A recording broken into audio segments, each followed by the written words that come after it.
Leave your door open, I wanna come over. The night is only young. Melanie C Matt Cardle, hello and welcome to the MSN Studio. Thanks for coming. Thank you. Thanks for having us. First things first, congratulations on the single. It's done, well, it's doing really well. Lots of buzz, lots of airplay. The buzz in no small part due to a certain kiss in the video. I'm sure you're heartily sick about answering questions about this already, but kind of asking for it with doing that. Was it spontaneous or whose idea was that to do that? It was Johnny Knight, the director of the video. It was written into his treatment. And, I didn't have to think for more than a few seconds about whether I wanted to do it or not. Sure. And, I think it was the right thing to do in the video. Yeah. Yeah, no, we felt, when we were writing the song, it was actually probably a bit cleaner than it. It's so much cleaner than it was going to be, yeah. We got quite dirty. I came in to clean the song up because Matt's filthy. Yeah. And I could try to run away from the truth. You very tastefully recreated it on stage, didn't you? That was very tasteful.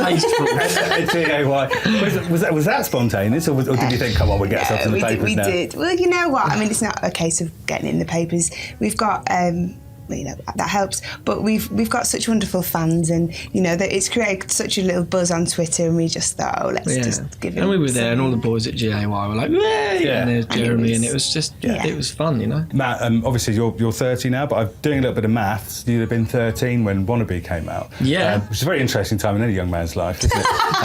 So I'm sure you were very, very aware of who Mel was. But if I'd gone back in the time machine to 13-year-old Matt and said you'd be kissing her in a video. I would have asked you what the hell would happen to my life and how I've become so lucky, and how we even bumped into each other in the first place. We've been having a laugh saying I've been planning it for since I was 13. Yeah. Not that long ago. But no, I've been a huge fan of Mel, especially the solo stuff, Northern Star, the duets with Lisa Left Eye and Brian. It's just, to be able to work with... A legend. Incredible, an absolute legend. Actually, you mentioned the duet with Brian. I was going to mention that as well, because this is slightly familiar territory for you, isn't it? Doing a duet with a sort of hairy but sensitive kind of rocker type. Did it feel familiar? Did it take you back to '98 doing that? Yeah, I've thought a lot about Brian recently. I think a lot about Brian anyway.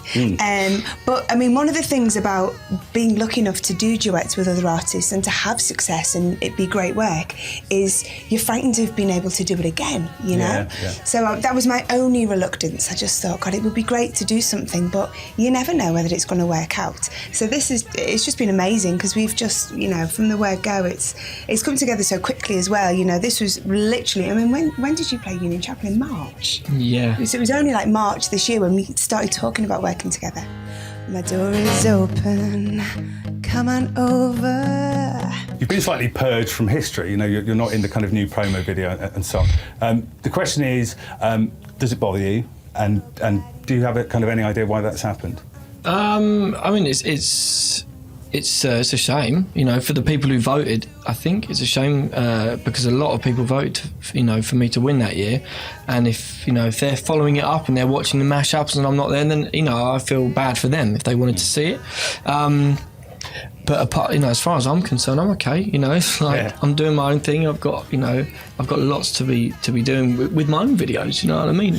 But I don't know what I've done wrong. Maybe forgot to send someone a card, or I don't know. I think the X Factor, the X Factor thing is strange because I think all the mystery disappears in a heartbeat with anyone on that show. It's like when Tom Odell comes around and he's so hot and he's so hot at the moment, as in I don't fancy the guy, but he is hot at what's going on with Tom Odell. But you don't know anything about him. His songs, and it's a bit of a mystery. You're like, oh, okay, X Factor. You're like, here's my mum, here's my dad, here's my dog. I'm 27. I've lived here all my life. Anything else you want to know? You just open yourself wide. But it's good to know that what you saw on the show was me. But apart from the music, you don't really go into the music. It's just the personality, and I think that giving away of the personality is part of the problem. Yeah, but of course, that's just symptomatic of the kind of era we're in as well, with things like Twitter and stuff. Fans expect to know everything about you, don't they? And to have that kind of level of communication. Yeah. It wasn't really like that with in the Spice Girls era, was it? Absolutely not. People didn't have internet. Yeah. It was a very long time.